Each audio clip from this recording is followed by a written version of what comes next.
Доброе утро, Якутия! На календаре 15 сентября, пятница. Впереди нас ожидают прекрасные уже 2 выходных. И с вами сегодня Глаголева Елизавета и Павел Танин.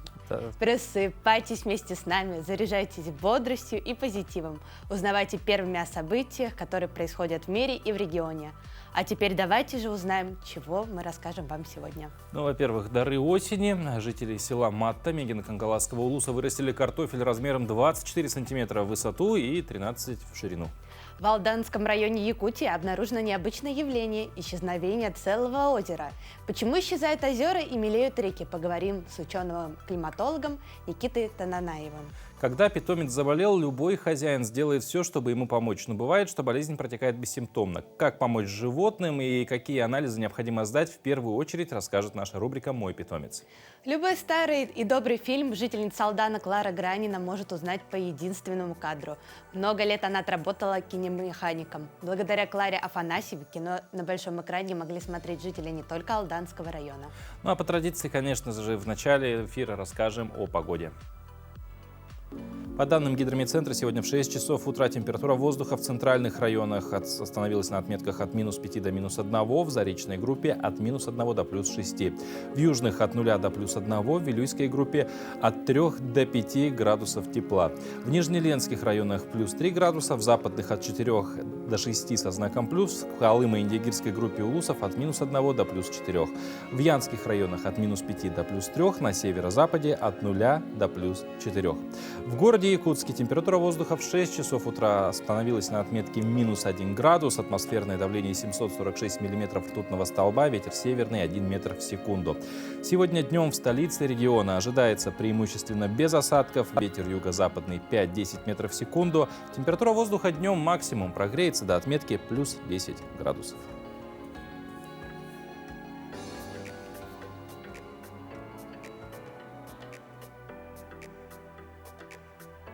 Ну а утренняя зарядка позволяет легче проснуться и настроиться на работу. Она способна заряжать тело энергией, улучшать кровообращение и общий иммунитет, положительно влияет на мускулатуру и суставы.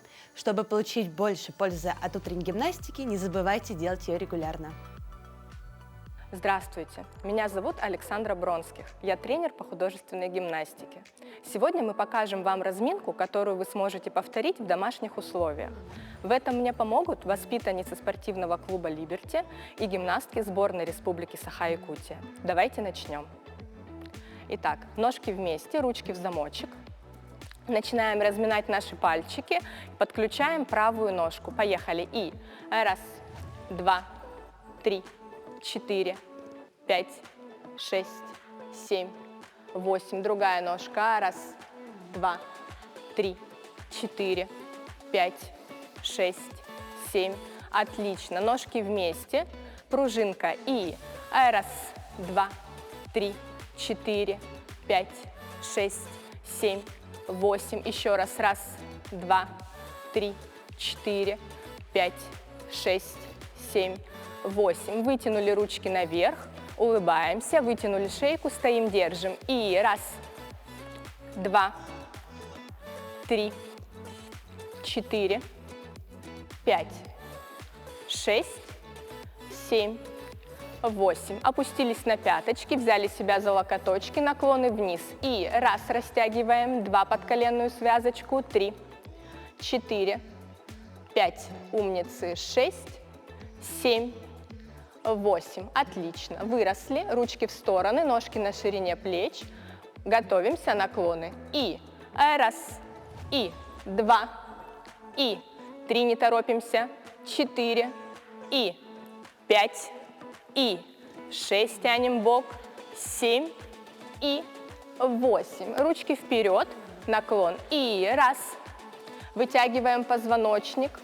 И 2, длинная шея. 3, коленочки затянуты.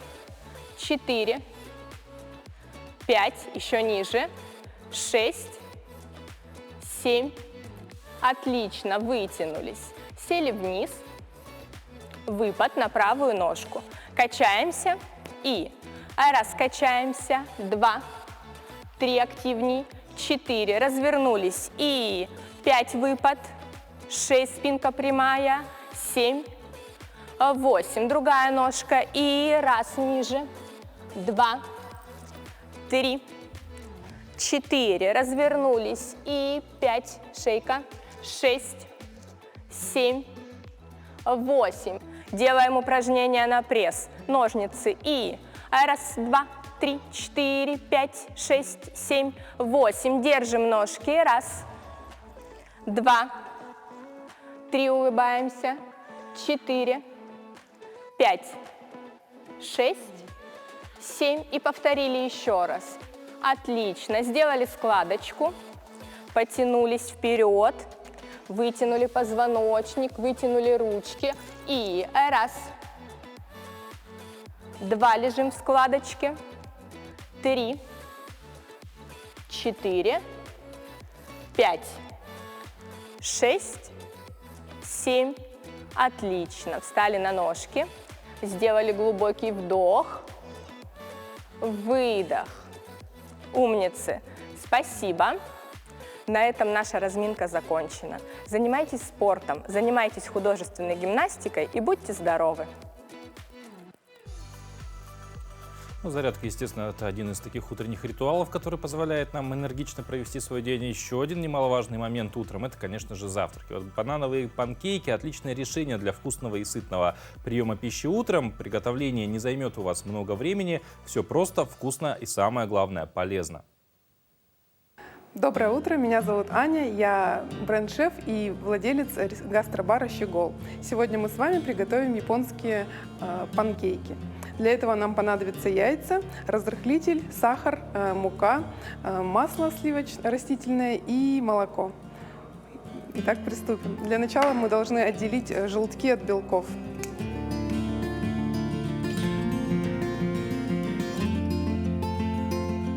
После того, как мы отделили белки от желтков, мы соединяем с мукой разрыхлитель, примерно чайную ложку. Хорошенько перемешиваем и добавляем к желткам.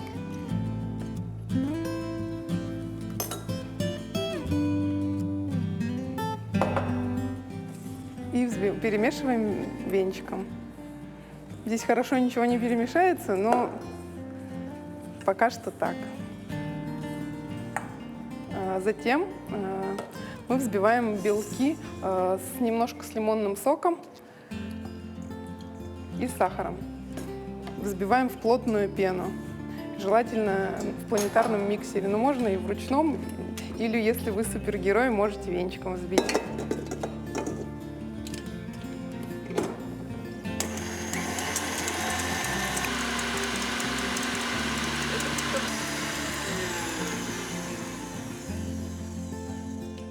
Посмотрите, белки взбились в такую пену и говорят, что можно перевернуть это на голову и не должно опрокинуться.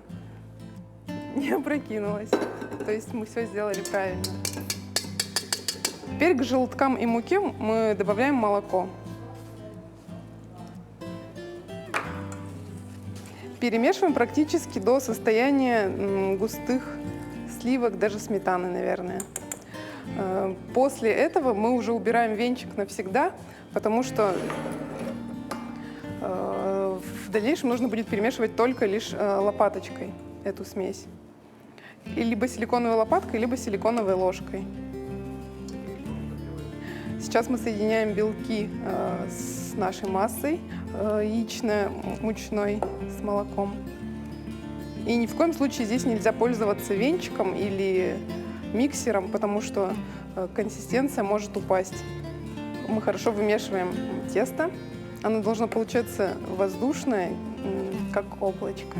Теперь можно все переместить в более удобную емкость и до однородности размешать здесь. Аккуратно, чтобы пенка не опала. Все, можно жарить. Наливаем немножко масла, только лишь чтобы смазать сковородку. Не нужно, чтобы панкейки плавали. Сковородка немножко нагрелась, теперь можно выкладывать наши панкейки. Они не должны быть сильно большими, как больше напоминают привычные оладушки. Теперь сюда можно добавить немножко воды.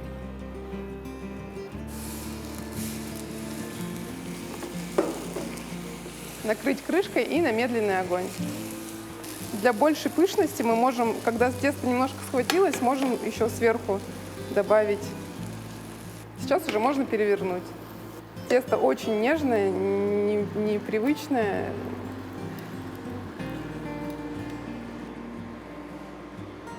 Так, ну, панкейки готовы. Теперь сервируем.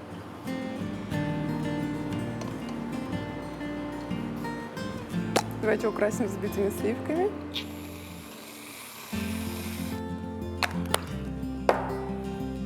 И клубникой. Наши панкейки готовы. Приятного аппетита! Ну а сегодня в России отмечается День секретаря. Официально профессионального праздника секретарей в России нет, но мастера дела предложили учредить праздник День секретаря и отмечать его в третью пятницу сентября. Чем еще знаменателен этот день, узнаем из рубрики «Даты и события».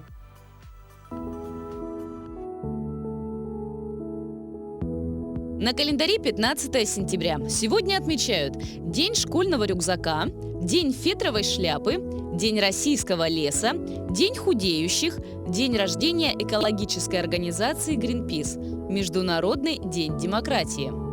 По народному календарю в эту дату почитают память мучеников Маманта, Феодота и Руфины. Святого Маманта в народе считают покровителем овец. В этот день на стол ставят молоко и сыр – символический знак уважения святому. С этого дня скот не выгоняют на пастбища. Хозяйственные постройки окуривают вересковым дымом. Считается, что это защищает от нечистой силы. Низкие облака предвещают дождливую и холодную погоду. События в этот день. В Москве вышел первый номер газеты «Русские ведомости». Выходила она до 1918 года. Совнарком принял декрет об охране здоровья детей. В 1922 году Совнарком принял декрет о санитарных органах республики, который считается днем создания санэпидемслужбы. В этот день впервые плацдарм под Новороссийском назван Малой землей. Советская космическая станция «Зонд-5» впервые в мире совершила облет Луны с последующей мягкой посадкой на Землю. В этот день, в 1971 году, была создана организация Greenpeace. В этот день был зарегистрирован домен google.com. В этот день родились Франсуа Ларош-Фуко, французский писатель-моралист; Александр Бутлеров, русский химик, создатель теории химического строения; Агата Кристи, английская писательница, автор детективных романов и пьес, родилась в 1890 году. Михаил Герасимов, советский антрополог, археолог и скульптор, доктор исторических наук. Михаил Танич, советский и российский поэт-песенник. Кирилл Лавров, советский и российский актер театра и кино, народный артист СССР. Александр Политковский, советский и российский тележурналист, политический обозреватель.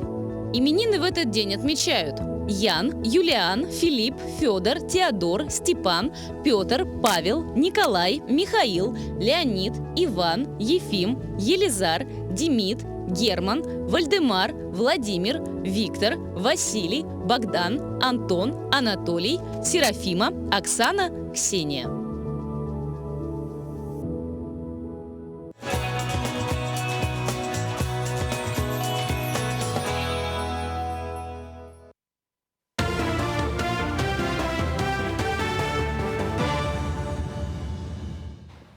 Доброе утро, Якутия. Последние новости к этому часу. Сахафильм презентовал линейку якутских фильмов в первом международном кинорынке в Алматы. Впервые в истории Сахафильма наша кинокомпания участвует на кинорынке как дистрибьютор. 12 сентября мы презентовали 10 фильмов, которые еще не были в прокате нигде. Все прошло успешно, очень тепло встретили наши трейлеры и тизеры, приводятся слова директора кинокомпании «Сахафильм» Алексея Егорова. Также с 15 по 20 сентября в Алматы пройдут дни якутского кино, где покажут знаковые фильмы, которые имели награды и призы на кинофестивалях. В преддверии начала учебного года по всей республике продолжается онлайн-акция «Мой первый учитель». Она открыта для всех, кто хочет выразить свою благодарность своим первым педагогам и поделиться своими воспоминаниями об учебе в школе. Участие могут принять все желающие – школьники, выпускники, родители и даже бывшие ученики. Созданный материал необходимо опубликовать на личной странице в социальной сети ВКонтакте с хэштегами «Мой первый учитель Якутия» или «Год педагога-наставника Якутия». Условия очень простые. Рассказать о своем любимом учителе и поздравить учителей на своих страницах ВКонтакте. И поделиться с фотографией или видео с указанием с единым хэштегом. «Мой первый учитель Якутия», «Год педагога-наставника Якутия». И я сам тоже искренне благодарен своим учителям, своему первому учителю Протопоповой Раисе Петровне, учителю начальных классов Дюбчинской средней школы. В республике стартовал месячник по пожарной безопасности. В течение месяца сотрудники пожарных служб проводят различные мероприятия. Так, сегодня в Тулагинской школе инструкторы пожарной части номер 7 провели урок о пожарной безопасности. Детям напомнили основные правила безопасного поведения при возникновении пожара, напомнили номера телефонов экстренных служб, рассказали о действиях при пожаре. Также ребята узнали о причинах возникновения возгораний и о том, что при экстренных ситуациях необходимо быстро действовать. Они еще маленькие, неопытные, поэтому мы им обучаем, как действовать при пожаре, например, да? Что надо вызывать взрослых, в первую очередь не прятаться, выбегать из помещения горячего, звать на помощь взрослых. Обучаем, чтобы они не оставляли включенными зарядные устройства, включенными электроприборы. Также обучаем детей, чтобы они своим родителям говорили, что их нельзя оставлять одних. Самый юный мастер спорта Якутии по плаванию живет в Мирном. Почетное для спортсмена звание получила жительница алмазной столицы Дарья Норкина. 15-летней воспитаннице культурно-спортивного комплекса «Алрос» понадобилось упорно тренироваться на протяжении 6 лет, чтобы добиться такого результата. Все это время пловчиху готовил тренер Антон Касьян. Ранее Дарья неоднократно участвовала в соревнованиях всероссийского и республиканского масштабов. Теперь планируется заявляться на турниры более высокого ранга, как и положено мастерам спорта.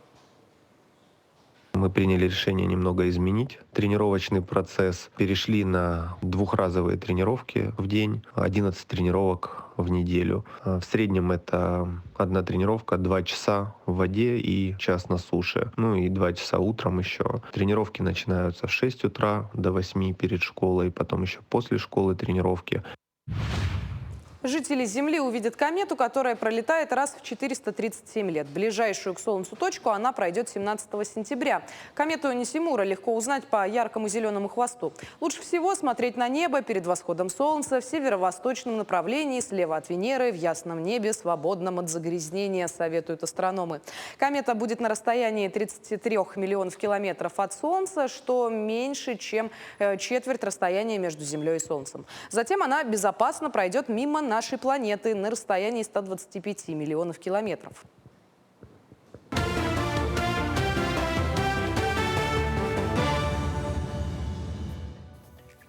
Утро Якутии. Продолжаем встречать сегодняшний день. И, собственно, осень, середина осени. Самое время собирать урожай. Многие кто-то это уже сделал, кто-то вот в эти выходные начнет освобождать засаженные площади. И вот такой солидный картофель вырастили жители села Мата Мегино-Кангаласского улуса.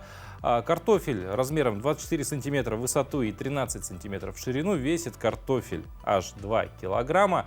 И можно представить ситуацию, что в магазине при покупке 2 килограмм картофеля вам бы просто принесли одну огромную картофелину. Это было бы очень даже забавно. Вообще, в целом, вот такие случаи овощей, да?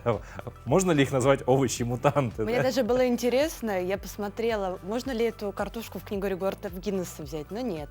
К сожалению, в Англии в 2011 году нашли картошку, которая имеет 4 килограмма и 900 грамм. То есть это даже стандартно перевешивает стандартные 3 килограмма Да это картошки. как целая тыква. Мне кажется, можно суп на всю армию наготовить. Просто обычно, когда мы суп готовим, да, мы взяли картошки, почистили, нарезали, а тут ты берешь картофелину такой на глаз, ага, и так от нее как капусту отчекрыжил и в холодильник обратно. Вот это уже накрошил. И там на сколько супов, ну, представим. Если это 3 килограмма... суп, второе, и еще какой-нибудь Мне кажется, десертик месяц сделать. эту картошку можно есть. Ну, как бы не каждый день, но вот там, допустим, раз в несколько дней готовить что-то с картошкой. И вот 4-килограммовая картошка, наверное, где-то вот такая будет, да? То есть моя голова и плюс еще полголовы, наверное. Ну, где-то так. Ну, на месяц такой картошки хватит. Это забавно. Но любой старый добрый фильм жительница Алдана Клара Гранина может узнать по единственному кадру. Много лет она отработала киномехаником.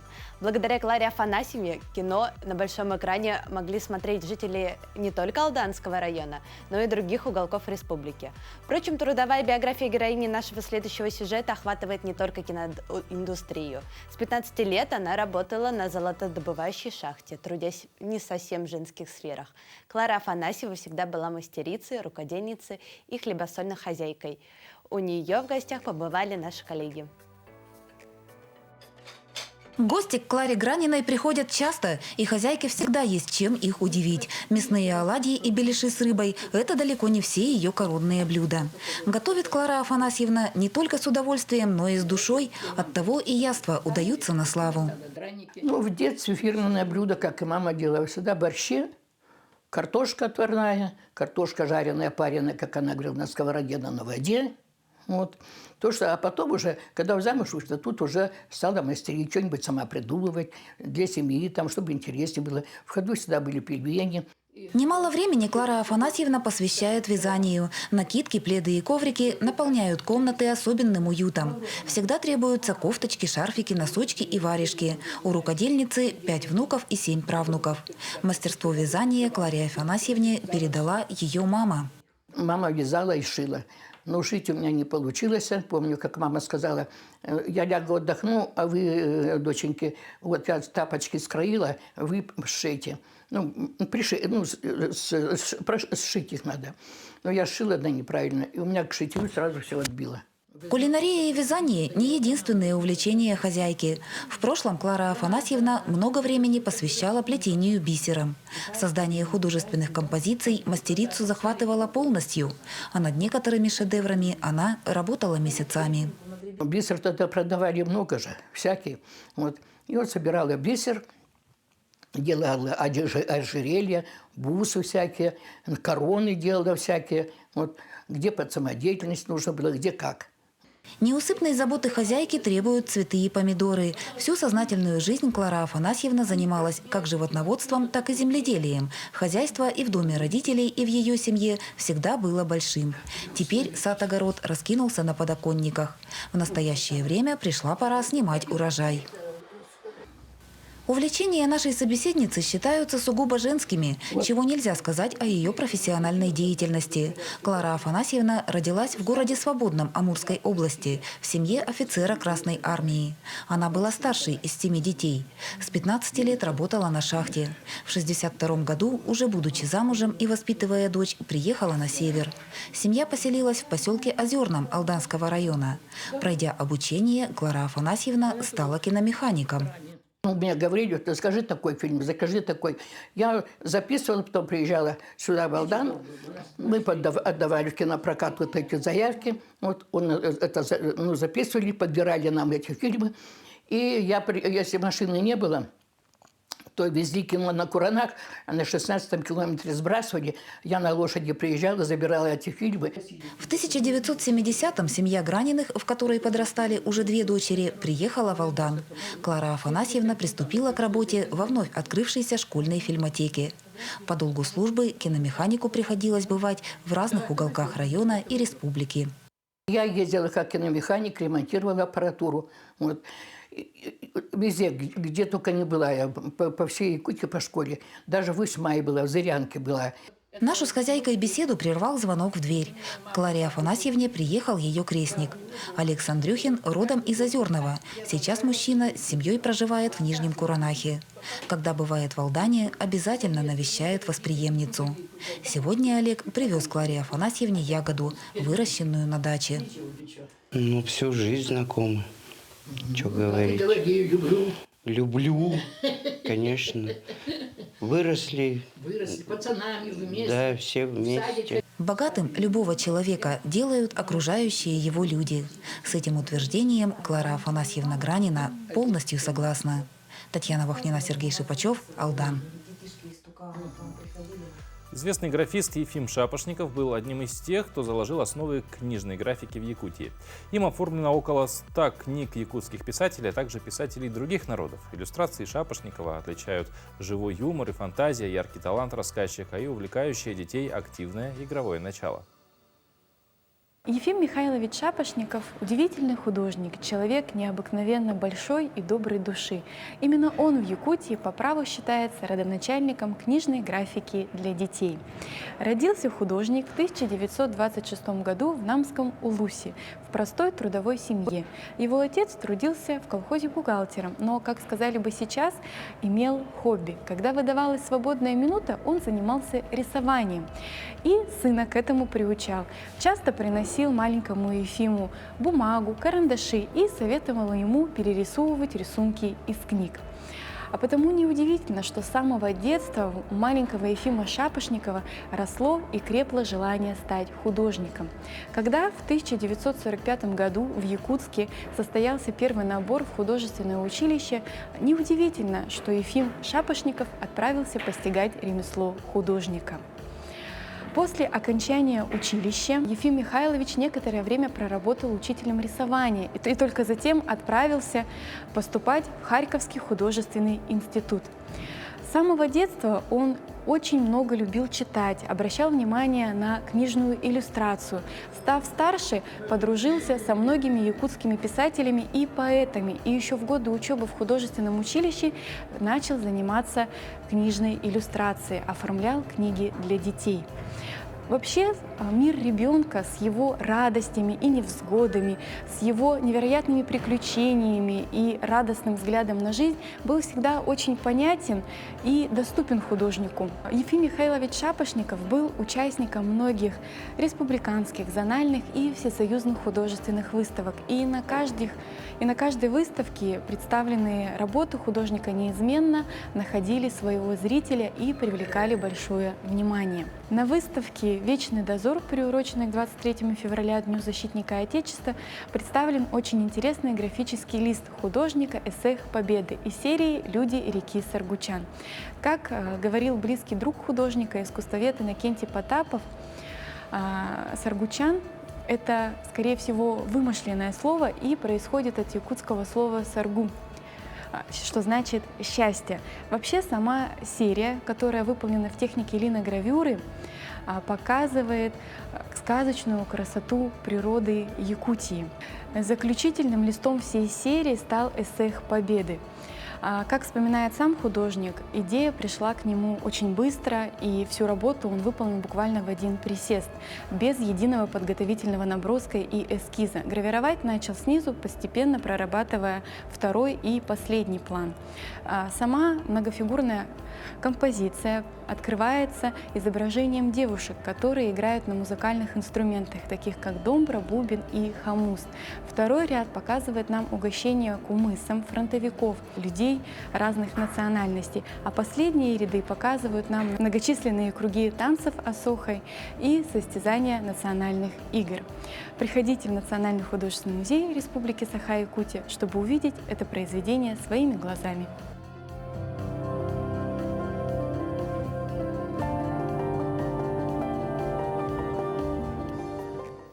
Ну а мы в эфире «Утро Якутии». Том и Джерри по-якутски. Хозяин питомца настолько был шокирован дружбой кота и мышки, что снял их общее общение на видео, на тот случай, если ему не поверят. На этих кадрах кот ласково играет с мышонком, хотя по природе обычно они не дружат. Видно, что кот настроен очень дружелюбно и не собирается причинять вред мышонку. А может быть, он просто плотно позавтракал и поэтому не хочет его кушать на данный момент. Совсем недавно у нас была, кстати, история про дружбу. Там даже не дружба была, а вероломное подселение кота Оуэна, по-моему, да, я забыл, в Куала-Лумпуре, по-моему, если Да. не ошибаюсь, да, в капибарам он поселился и начал с ними там жить. И тогда же вспоминали дружбу тигра Амура и козла Тимура. Там тоже все было так хорошо, вроде бы, ну, тигр должен съесть козла, но не ел его. Как вот здесь, допустим, кот на мышку даже не бросается, а просто играет. Но в конце концов Амур вспомнил, что он тигр. Но я тоже знаю одну историю, которая произошла в Японии. В террариуме хотели змею покормить хомячком, а змея так пригрелась к хомячку, что теперь они друзья и спят даже вместе. Ну, получается, вот сплошь и рядом случаи какой-то невероятной дружбы тех, кто, по сути, дружить друг с другом просто по природе своей не должен, но, тем не менее, какие-то вот дружеские чувства у них пробуждаются, и это хорошо. Вот. Ну, а мы продолжим говорить про животных, поговорим про братьев наших меньших, а именно тех, которых мы приручили, за которых мы непосредственно в ответе, потому что, как мы все помним, мы в ответе за тех, кого приручили. И вот когда питомец заболел, любой хозяин сделает, конечно же, все, чтобы ему помочь, но бывает, что болезнь протекает бессимптомно, и только некоторые отклонения в поведении сигнализируют о возможном недомогании. Одним из главных инструментов диагностики состояния животного является общий анализ крови. Доброе утро! Сегодня в рубрике «Мой питомец» мы будем разговаривать с вами об анализах крови. Общий анализ крови необходим нашим питомцам, сдавать его нужно ежегодно, чтобы узнать, в каком состоянии находится наша кошечка либо собачка. Благодаря общему анализу крови мы можем узнать о состоянии печени, почек наших питомцев. Допустим, в нашей клинике стоит анализатор на 24 показателя крови, благодаря которому мы можем узнать, в каком состоянии органы нашего животного, есть ли разрушение мягких тканей. Общий анализ крови желательно сдавать всем собачкам преклонного возраста и кошечкам.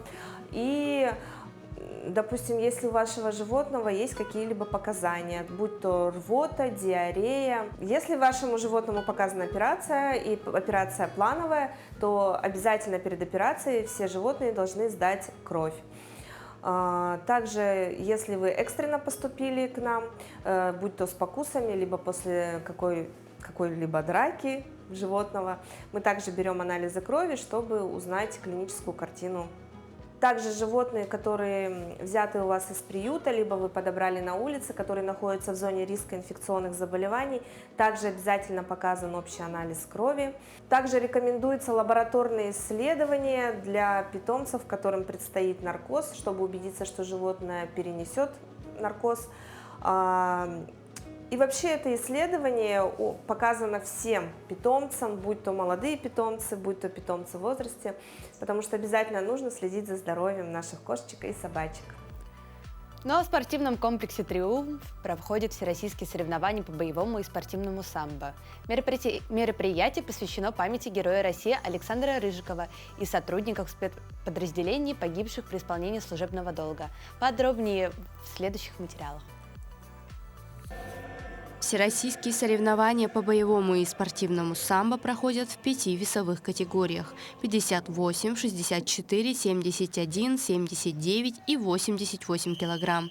Участие принимают около 100 человек. Это спортсмены с разных районов нашей республики, а также участники из Монголии.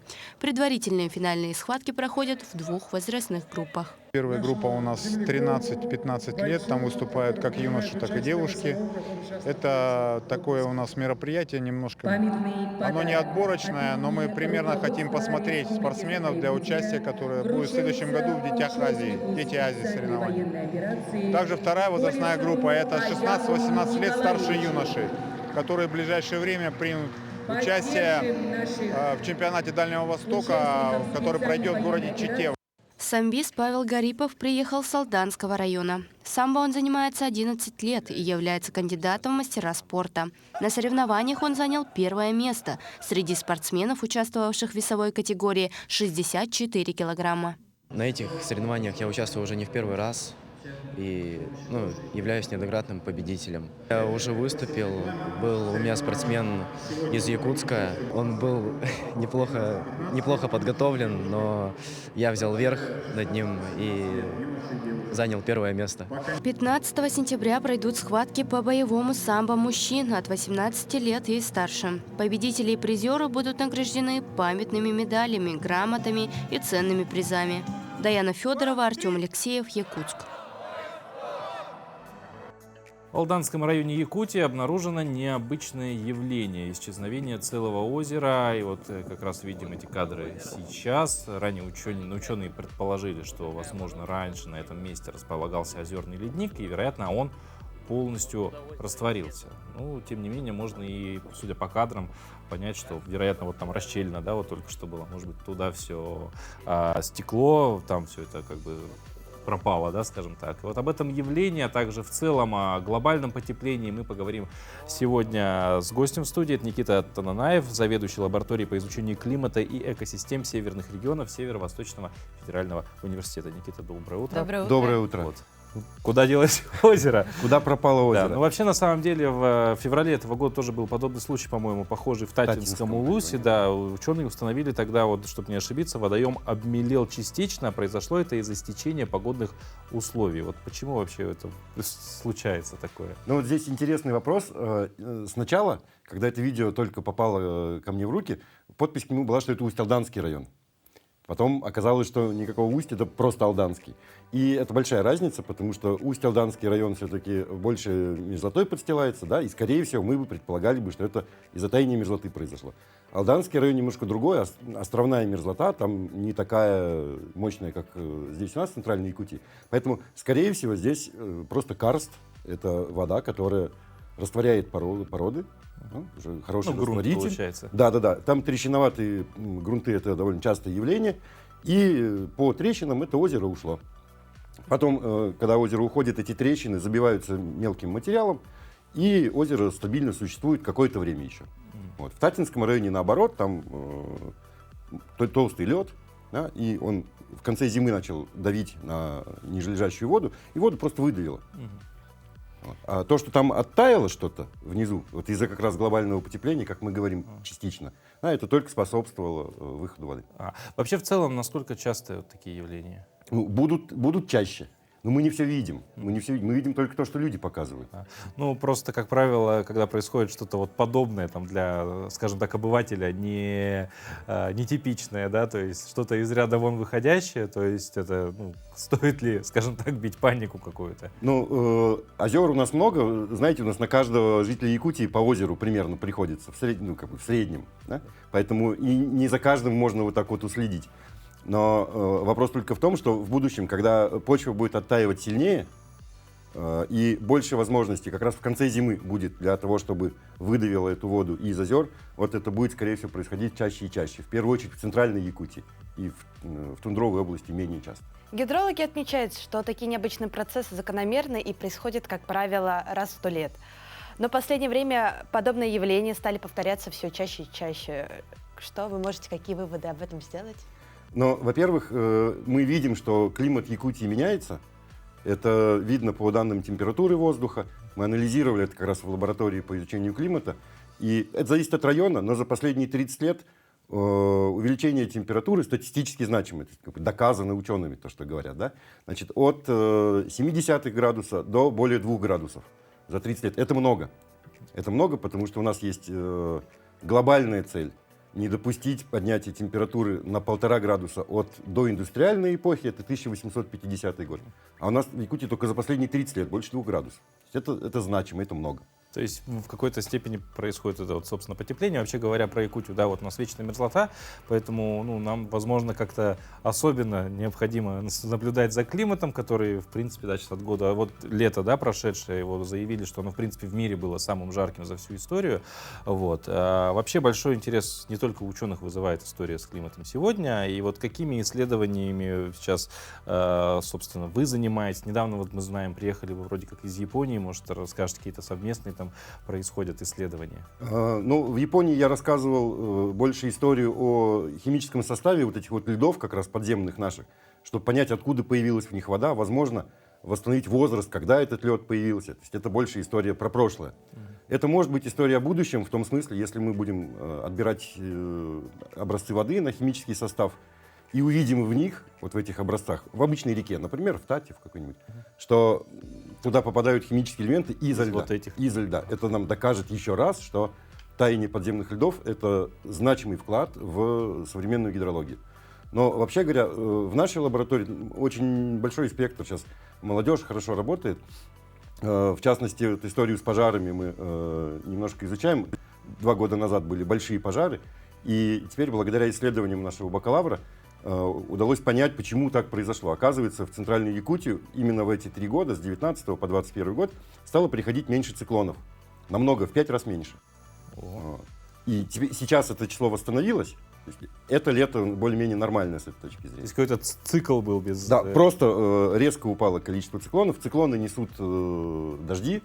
Раз дождей нету, значит больше предпосылок для пожарной опасности. Но сейчас меняется температура. Как она меняется в Арктике? В Арктике температура начала меняться позже, чем, скажем, даже в Центральной Якутии, в зоне умеренных субарктических широт. Если здесь у нас началось изменение климата заметное, где-то с середины 80-х годов, мы это видим в данных метеостанций, то в более северных широтах где-то в начале 2000-х годов.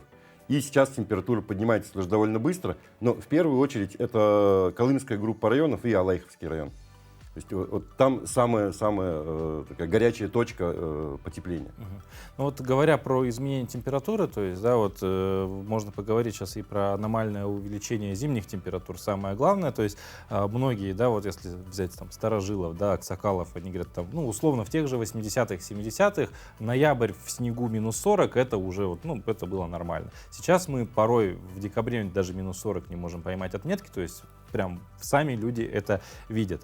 Как это влияет, в принципе, на, ну, не климат в плане температуры, может быть, на экосистему нашего региона, а вообще это какое-то цикличное явление, и, допустим, лет через 70 опять у нас будут в ноябре -40, это нормально? Если мы говорим об изменении климата вот таких вот глобальных, чтобы перестроило вообще вот наше представление о климате, то, хотя не скажешь этого по нынешнему сентябрю, но вообще в мире в целом, и у нас прошлые 2 года тоже такие же были, сентябрь постепенно будет становиться более летним месяцем, чем осенним. Так было в прошлом, в позапрошлом году, но в этом году, к счастью, все более-менее в пределах нормы. Действительно, зимы становятся мягче, но надо обратить внимание, что на какую-то часть, примерно на 5-7 градусов, это тепловой эффект города, скорее всего. Вот, то есть если мы будем измерять температуру где-нибудь за пределами городской черты, вне Якутска, в 50-100 километрах, температура будет на самом деле несколько ниже. И город это примерно от 3 до 5 градусов, как мы знаем из исследований Московского университета. Поэтому тут поправку на это тоже нужно делать. Но тем не менее, действительно, именно по Якутску ноябрьские и декабрьские температуры мы делаем в разбивке по месяцам, они растут больше всего. Ну а как вы считаете, какая будет у нас зима в этом году? С научной точки зрения. Да. Ну, этого пока никто не знает. К сожалению, мы можем хорошо предсказать погоду на ближайшие 2-3 дня, и мы можем в целом примерно сказать, какой будет климат через 50 или 100 лет. А вот... Между вот этим. Да, проблема временного масштаба. Очень сложно делать прогнозы на период больше 2 недель. Но ну, есть, естественно, определенные методы и подходы. Не скажу, что это прям очень-очень точно, да, но в целом вторая половина сентября примерно в норме или холоднее нормы, и октябрь ожидается более снежным, чем обычно. Ага, то есть можно ну, не рассчитывать, как бы, скажем так, с научной точки зрения. Возможно, будет уже с первых дней октября имеет смысл переодеть зимнюю резину. Ну, можно уже раньше, можно заранее это сделать. Лучше... Вот, ну и возвращаясь к вопросу, который у меня был, да, вот вы говорили, что в Японии вы там выступали, рассказывали, а в целом сегодня, может быть, с японскими институтами тоже какими-то исследованиями общими занимаемся в плане климата, именно, ну, может, что им интересно у нас в Якутии? То есть мы говорили про химсостав ледников, да, а может что-то еще их интересует? В плане климата была другая конференция, на которую я тоже ездил, это было в марте. Дело в том, что японские институты создают свои климатические модели. Ну, у нас всего в мире около 50, скажем, плюс-минус. больших научных организаций, которые создают модели климата, которые должны, по идее, уметь и погоду предсказывать, да, но больше они используются именно для прогнозов на более долгие сроки, может, на 50, на 100, до 2100 года вообще обычно у нас прогнозы вот такие, при разных сценариях глобального развития. То есть, может быть сценарий похуже, когда мы начнем сокращать выбросы парниковых газов, да, и сценарий похуже, когда мы ничего не будем делать.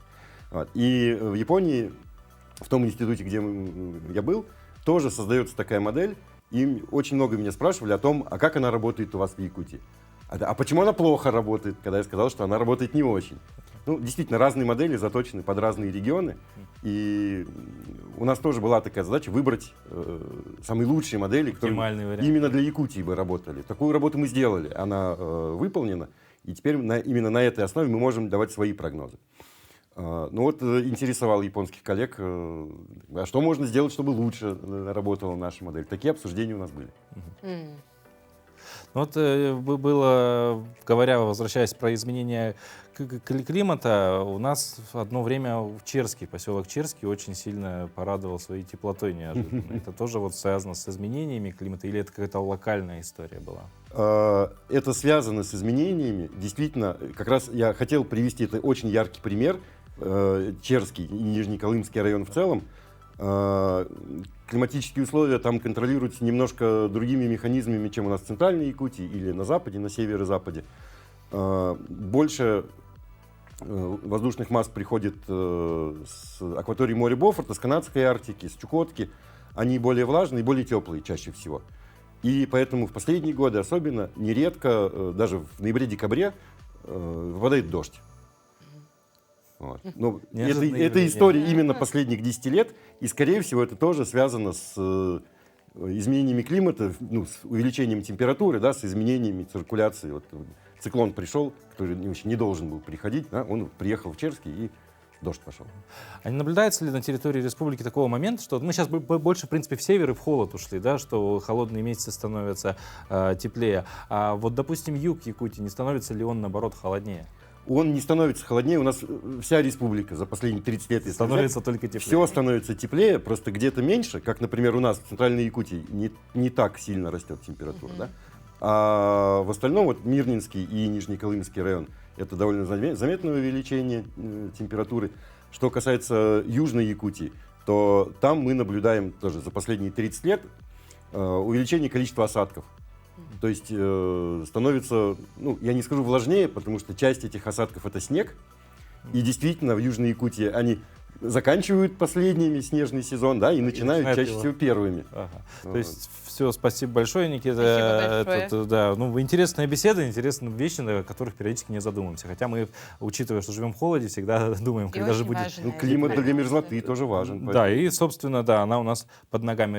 Желаем успехов в дальнейшей вашей работе в научной. Спасибо большое. Прямо сейчас мы готовы передать слово нашим коллегам из информационной службы, которые расскажут о последних новостях.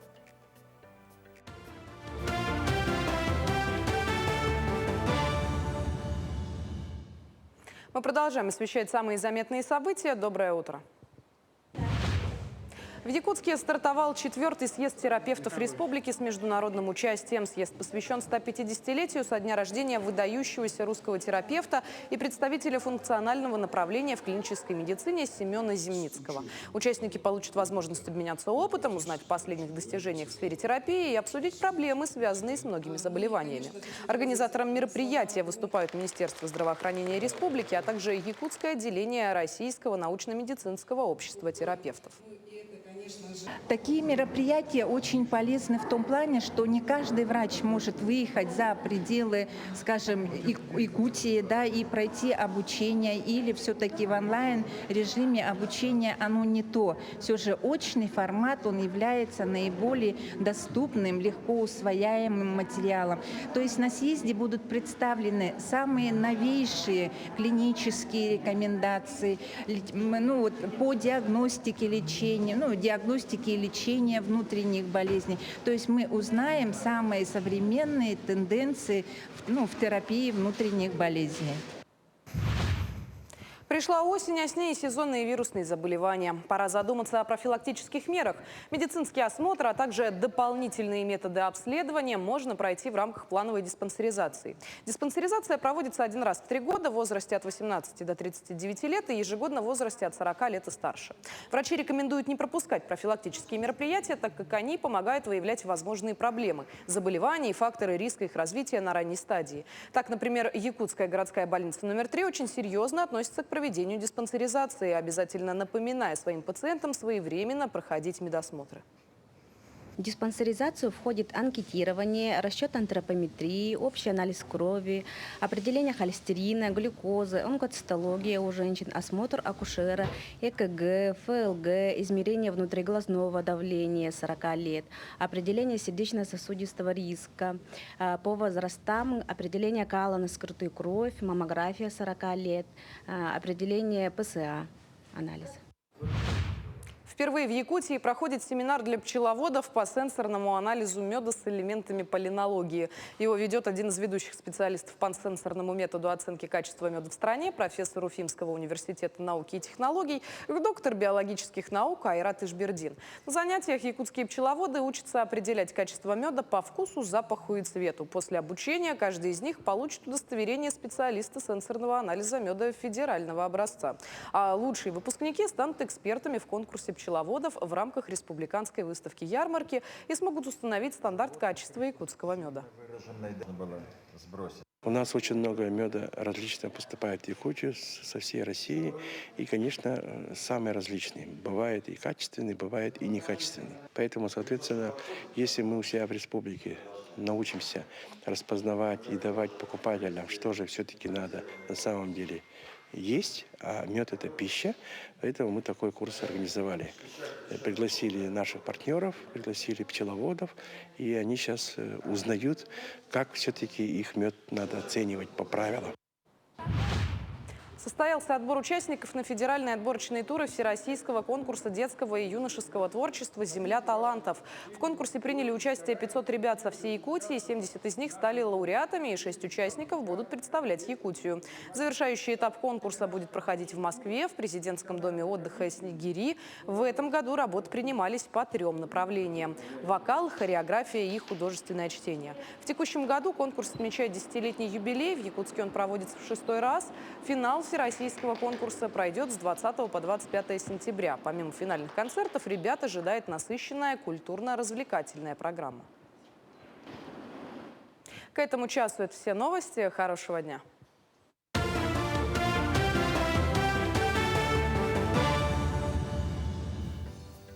Но наш эфир подходит к концу. Впереди нас ожидают выходные. Поэтому выходите, гуляйте, пока что еще тепло, пока не начались морозы. Хотя, может быть, их и не будет, вот как нам рассказывали. Ну, во всяком случае, сегодня ночью в Якутске уже -1 было, поэтому минусовой рубеж, нулевой рубеж мы преодолели. Днем пока более-менее все равно тепло. Одевайтесь, и да, действительно, прогулки последние дни надо успевать ловить. Хороших выходных. В понедельник вновь с вами увидимся и встретим уже понедельник. Доброго дня.